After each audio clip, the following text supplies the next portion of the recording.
Assalamualaikum warahmatullahi wabarakatuh. Saya Esta Rizky Amalina, NIM M1D1200005 dari Prodi Teknik Lingkungan.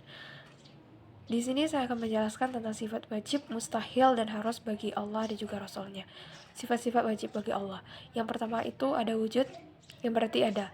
Adanya Allah itu bukan karena ada yang mengadakan atau menciptakan, tetapi Allah itu ada dengan zatnya sendiri.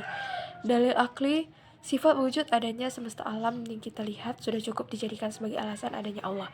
Sebab tidak masuk akal seandainya ada sesuatu yang dibuat tanpa ada yang membuatnya. Dalil nakli, sifat wujud bagi Allah terdapat dalam surah As-Sajdah ayat 4, yang artinya Allah lah yang menciptakan langit dan bumi dan apa yang ada di antara keduanya dalam waktu 6 hari. Yang kedua, khidam, yang berarti terdahulu. Sifat Allah ini menandakan bahwa Allah SWT sebagai pencipta lebih dulu ada daripada semesta alam dan isinya yang telah Ia ciptakan. Tiga, bako, yang berarti kekal. Allah akan kekal dan abadi selamanya. Kekalnya Allah SWT tidak berkesudahan. Selanjutnya, mukhalafatul lil hawadi, yang berarti berbeda dengan ciptaannya atau makhluknya.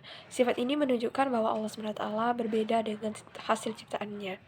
Kelima, qiyamuhu binafsihi, yang berarti Allah berdiri sendiri. Artinya, bahwa Allah SWT itu berdiri dengan zat sendiri tanpa membutuhkan bantuan yang lain. Maksudnya, keberadaan Allah SWT itu ada dengan sendirinya, tidak ada yang mengadakan atau menciptakannya. Keenam, ada wadaniyah, yaitu tunggal atau esa. Artinya, bahwa Allah SWT adalah Tuhan yang Maha Esa, baik itu esa zatnya, sifatnya, maupun perbuatannya. Esa zatnya maksudnya zat Allah SWT itu bukanlah hasil dari penjumlahan atau perkiraan atau penyatuan satu unsur dengan unsur yang lain menjadi satu. Berbeda dengan makhluk diciptakan dari berbagai unsur seperti wujudnya manusia, ada tulang, daging, kulit, dan seterusnya. Esa sifatnya Allah berarti semua sifat-sifat kesempurnaan bagi Allah Subhanahu wa ta'ala tidak sama dengan sifat-sifat pada makhluknya seperti marah, malas, sombong, dan sebagainya. Selanjutnya ada qudrat, yang berarti berkuasa. Kekuasaan Allah SWT atas segala sesuatu itu mutlak, tidak ada batasnya, dan tidak ada yang membatasi, baik terhadap zatnya maupun terhadap makhluknya. Berbeda dengan kekuasaan manusia, ada batasnya dan ada yang membatasi. Wadah, yang berarti berkehendak. Allah Subhanahu wa ta'ala menciptakan alam beserta isinya atas kehendaknya sendiri, tanpa ada paksaan dari pihak lain atau campur tangan dari siapapun. Apapun yang Allah irodah, yang berarti berkehendak. Allah Subhanahu wa ta'ala menciptakan alam beserta isinya atas kehendaknya sendiri, tanpa ada paksaan dari pihak lain atau campur tangan dari orang lain. Iroda, yang berarti berkehendak. Allah Subhanahu wa ta'ala menciptakan alam beserta isinya atas kehendaknya sendiri, tanpa ada paksaan dari pihak lain atau campur tangan dari orang lain. Apapun yang Allah Subhanahu wa ta'ala kehendaki pasti akan terjadi. Begitu juga setiap dengan kehendak atau kemauan manusia. Tidak sedikit manusia mempunyai keinginan, tetapi keinginan itu kandas di tengah jalan. Apabila manusia berkeinginan tanpa disertai dengan kehendak Allah SWT, pasti keinginan itu tidak terwujud. Hal ini menunjukkan bahwa manusia memiliki keterbatasan, sedangkan Allah SWT memiliki kehendak yang tidak terbatas. Selanjutnya ada ilmu, yang berarti mengetahui. Artinya, Allah Subhanahu wa ta'ala memiliki pengetahuan atau kepandaian yang sangat sempurna. Artinya, ilmu Allah Subhanahu wa ta'ala itu tidak terbatas dan tidak pula dibatasi. Allah Subhanahu wa ta'ala mengetahui segala sesuatu yang ada di alam semesta, baik yang tampak maupun yang gaib. Bahkan, apa yang dirahasiakan di dalam hati manusia. Selanjutnya ada hayat, yang berarti hidup. Artinya, hidupnya Allah tidak ada yang menghidupkannya, melainkan hidup dengan zatnya sendiri, karena Allah maha sempurna, berbeda dengan makhluk yang diciptakannya. Selanjutnya ada sama, yang berarti mendengar. Allah SWT mendengar setiap suara yang ada di alam semesta ini. Tidak ada suara yang terlepas dari pendengaran Allah SWT, walaupun suara itu lemah dan pelan, seperti suara bisikan hati dan jiwa manusia. Selanjutnya ada basar, yang berarti melihat. Allah Subhanahu wa ta'ala melihat segala sesuatu yang ada di dalam alam semesta ini. Penglihatan Allah bersifat mutlak, artinya tidak dibatasi oleh jarak dan tidak dapat. Selanjutnya ada hayat, yang berarti hidup. Hidupnya Allah tidak ada yang menghidupkannya, melainkan hidup dengan zatnya sendiri, karena Allah maha sempurna, berbeda dengan makhluk yang diciptakannya. Yang selanjutnya ada sama, yang berarti mendengar. Allah SWT mendengar setiap suara yang ada di alam semesta ini. Tidak ada suara yang tidak terlepas dari pendengaran Allah SWT, walaupun suara itu pelan dan lemah, seperti suara yang membisikkan hati dan jiwa manusia. Selanjutnya ada basar, yang berarti melihat. Allah SWT melihat segala sesuatu yang ada di alam semesta ini. Penglihatan Allah SWT bersifat mutlak, artinya tidak dibatasi oleh jarak dan tidak dapat dihalangi oleh dinding tipis ataupun tebal. Segala sesuatu yang ada di alam semesta ini, kecil maupun besar, tampak atau tidak tampak, pasti semuanya terlihat oleh Allah SWT. Selanjutnya kalam, yang berarti berbicara atau berfirman. Allah SWT bersifat kalam, artinya Allah SWT berfirman dalam kitabnya yang diturunkan kepada para nabi dan rasul. Pembicaraan Allah SWT tentu tidak sama dengan pembicaraan manusia, karena Allah SWT tidak berorgan atau panca indera seperti lidah dan mulut yang dimiliki oleh manusia. Allah SWT berbicara tanpa menggunakan alat bantu yang berbentuk apapun, sebab sifat kalam Allah SWT sangat sempurna. Sebagai bukti bahwa adanya wahyu Allah SWT berupa Al-Quran yang diturunkan kepada Nabi Muhammad SAW dan kitab-kitab Allah yang diturunkan kepada Rasul sebelum Nabi Muhammad SAW. Selanjutnya ada qadirun, yaitu keadaan Allah Ta'ala yang berkuasa mengadakan dan mentiadakan. Terdapat dalam surat Al-Baqarah ayat 20, sesungguhnya Allah berkuasa atas segala sesuatu. Selanjutnya ada muridun, yaitu keadaan Allah Ta'ala yang menghendaki dan menentukan tiap-tiap sesuatu yang berkehendak atas nasib dan takdir manusia. Selanjutnya ada alimun, yaitu keadaan Allah SWT yang mengetahui akan tiap-tiap sesuatu, mengetahui segala sesuatu yang telah terjadi maupun yang belum terjadi. Allah pun dapat mengetahui isi hati dan pikiran manusia. Selanjutnya ada hayyun, yaitu keadaan Allah Ta'ala yang hidup. Allah adalah zat yang hidup, Allah tidak akan pernah mati dan tidak pernah tidur ataupun lengah. Selanjutnya ada sami'un, yaitu keadaan Allah Subhanahu wa Ta'ala yang mendengar. Allah selalu mendengar pembicaraan manusia, permintaan dan doa hambanya. Dalilnya terdapat dalam surah Al-Baqarah ayat 256.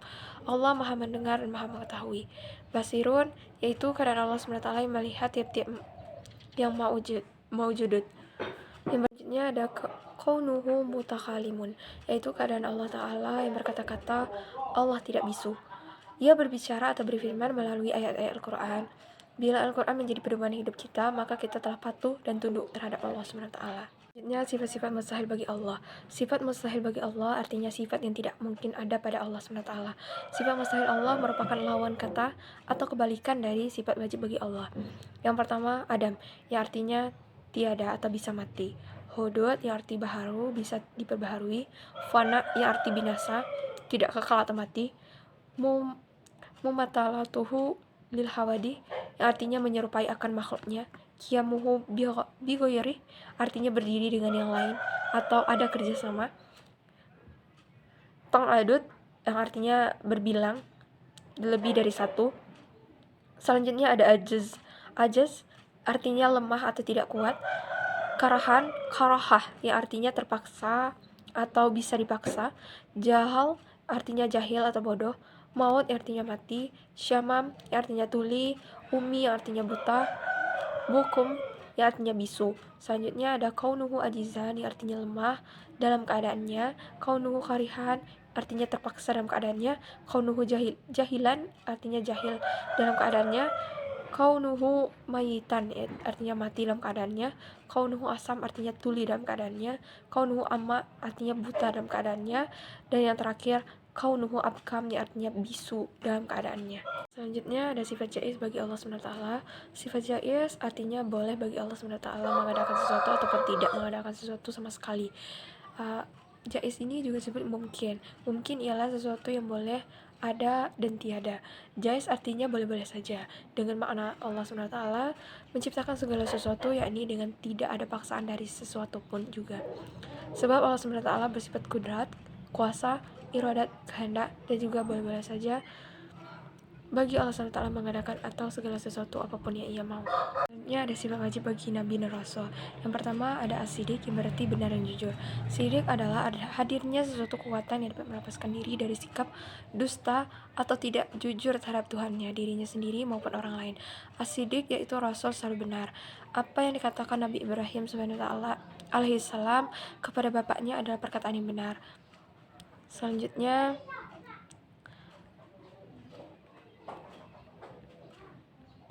amanah. Al-amanah yang berarti dipercaya, yaitu segala sesuatu yang dipercayakan kepada manusia, baik yang menyangkut dirinya, hak orang lain, maupun hak Allah SWT, atau sesuatu yang diberikan kepada seseorang yang dinilai memiliki kemampuan untuk mengembangkannya. Artinya, sesungguhnya dari penyerahan amanah kepada manusia ada Allah SWT percaya kepada bahwa manusia mampu mengemban amanah terhadap sesuatu yang diinginkan oleh Allah SWT.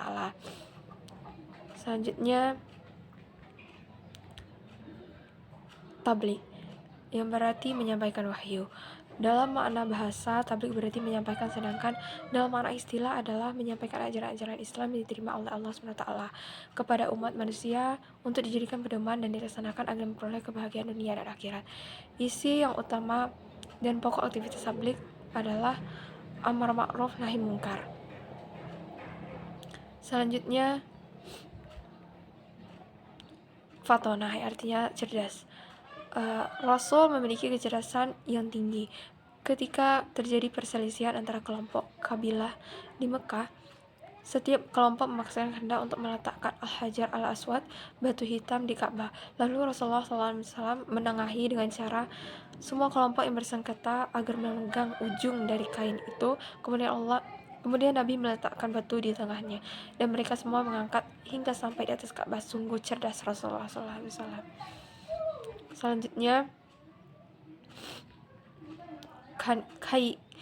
khianah, yang artinya mustahil Rasul itu khianat. Semua yang diamanatkan kepadanya pasti dilaksanakan. Selanjutnya ada al-kitman, yaitu mustahil Rasul menyembunyikan kebenaran. Selanjutnya adalah belada, mustahil bagi sifat mustahil bagi Nabi dan Rasul. Sifat mustahil adalah sifat yang tidak mungkin ada pada Rasul, lawan kata dari sifat wajib. Yang pertama adalah kizib, artinya mustahil Rasul itu bohong atau dusta. Semua perkataan dan perbuatan Rasul tidak pernah bohong dan dusta. Selanjutnya adalah khianah, yaitu mustahil Rasul itu berkhianat. Semua yang diamanatkan kepadanya pasti dilaksanakan. Selanjutnya ada al-kitman, yaitu mustahil bagi Rasul menyembunyikan kebenaran. Selanjutnya ada belada, itu mustahil bagi Rasul itu bodoh. Meskipun Rasulullah tidak bisa membaca dan menulis, tetapi ia pandai. Selanjutnya ada sifat jaiz bagi Nabi dan Rasul. Yang pertama, sifat jaiz bagi Rasul adalah sifat kemanusiaan, yaitu al-ardul basyaryah, yang artinya Rasul memiliki sifat-sifat sebagaimana manusia biasa, seperti rasa lapar, haus, sakit, tidur, sedih, senang, berkeluarga, dan lain sebagainya. Yang pertama itu ismatur Rasul, artinya orang yang masum, terlindung dari dosa dan salah dalam kemampuan pemahaman agama, ketaatan, dan menyampaikan wahyu Allah SWT. Selanjutnya iltizamur Rasul, artinya orang-orang yang selalu berkomitmen dengan apapun yang mereka ajarkan. Mereka bekerja dan berdakwah sesuai dengan arahan dan perintah Allah SWT, meskipun untuk menjalankan perintah Allah SWT itu harus berhadapan dengan tantangan-tantangan yang berat, baik dari dalam diri pribadi maupun daripada musuhnya. Rasul tidak pernah merasa sejengkal pun menghindar atau mundur dari perintah Allah SWT. Kesimpulan, para nabi dan rasul boleh memiliki sifat-sifat umumnya manusia selama tidak mengurangi derajat kedudukan mereka. Baik, itulah yang dapat saya jelaskan. Mohon maaf jika terdapat kesalahan. Wabillahi taufiq wal hidayah. Wassalamualaikum. Baik, itulah yang dapat saya sampaikan. Mohon maaf jika terdapat kesalahan. Wabillahi taufiq wal hidayah. Wassalamualaikum warahmatullahi wabarakatuh.